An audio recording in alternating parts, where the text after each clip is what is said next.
Hey guys, welcome back for another pickups episode.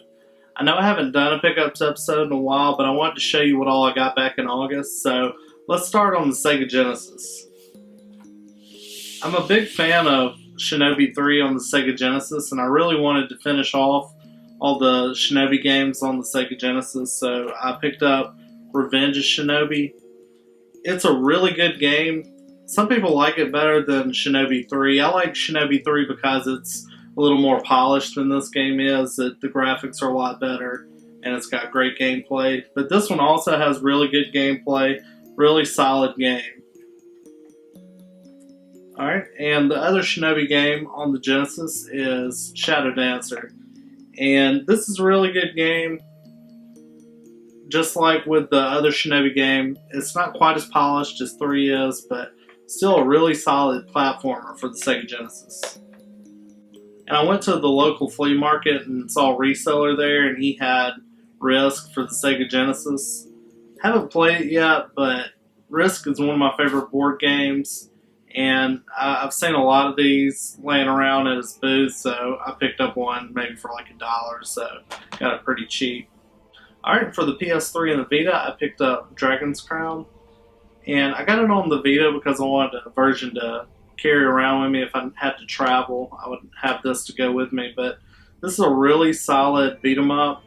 It's in the style of Golden Axe. If you like games like that, you'll definitely love this, but if you want a more detailed review on this, I just did one for the channel, so check that out.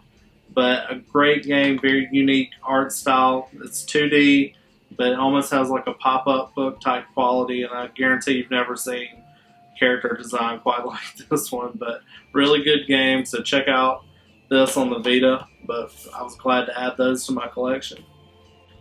And from that reseller I was talking about earlier, I got these two games. We kind of worked out a trade. I had some extra stuff laying around that I wasn't using for my collection, and I just wanted to have it, for like a trade, and it ended up coming in handy for these two games, and that is Star Wars Arcade on 32X. This is one of the sole reasons to actually have a 32X is for this game. Great Star Wars game. Really good port from the arcade. Definitely check this out if you haven't, but glad to own this completed box in my collection.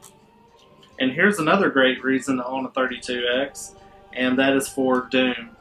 Great game. This is a really good port of Doom. If you haven't played Doom before, I don't know where you've been, for the past 20 years, because, this is one of the pioneering games in the first-person shooter genre, and another great reason on 32X. And I'm glad to have it finally completed box. And I think you can find this out there in the wild for pretty cheap, probably less than $20. I know I've seen some go for less than $10 on eBay lately.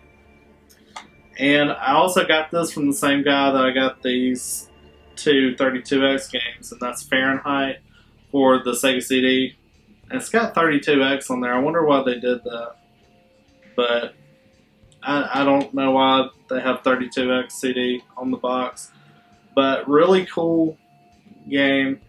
You basically, it's kind of in the style like Dragon's Lair. Like you're not actually controlling the character on the screen. It's kind of like a cutscene, and you choose what path to go. But you're a firefighter, and you're in the building and trying to save people and fight the fire. So really cool game. I've been looking at it for a while, but it's really cheap also. You can find it for probably less than $10 online.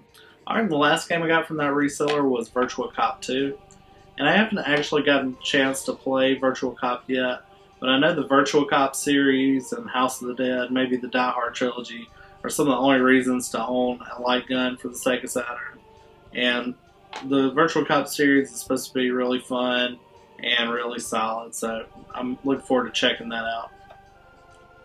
And one of the more expensive games I got for the Sega Saturn recently was Guardian Heroes.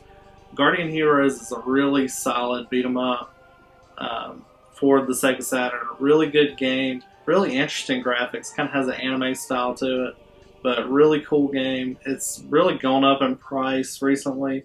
It's one of those rare games for the Sega Saturn that everybody wants. So really lucky to own this in my collection now. Alright, and the other pretty hard to find game here is Albert Odyssey. Been after this game for a long time. It's also an anime style game, but it's one of the Working Designs games, and you know that from their pink logo on the side and their attention to detail that they put in the manuals for their games. And they always have a full type quality to the manuals of their games, and you can tell they put a lot of work into their games. And that's what's made Working Designs so popular over the past couple of years and what's drove the price up of their games. But really good game, and lucky to own that.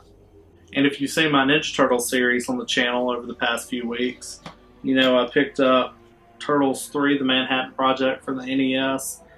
This game has really skyrocketed in price just over the past year, I'd say.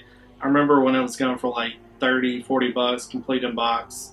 And now on eBay, these things are going for like $70 or $80. So the prices on not just these games, but pretty much anything on the NES complete in box has just skyrocketed over the past year.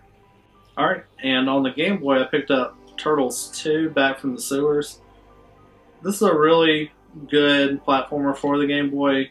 It had more advanced graphics than the first Game Boy game did, and I picked this up maybe for, I want to say like 30 bucks or so on eBay, but really good game. And this last one I've wanted for a long time strictly because of the concept, and that is Robocop versus Terminator. It's actually a really fun platformer, and just the fact that you're playing Robocop and you're going out there and killing Terminators, I mean, who wouldn't like this game?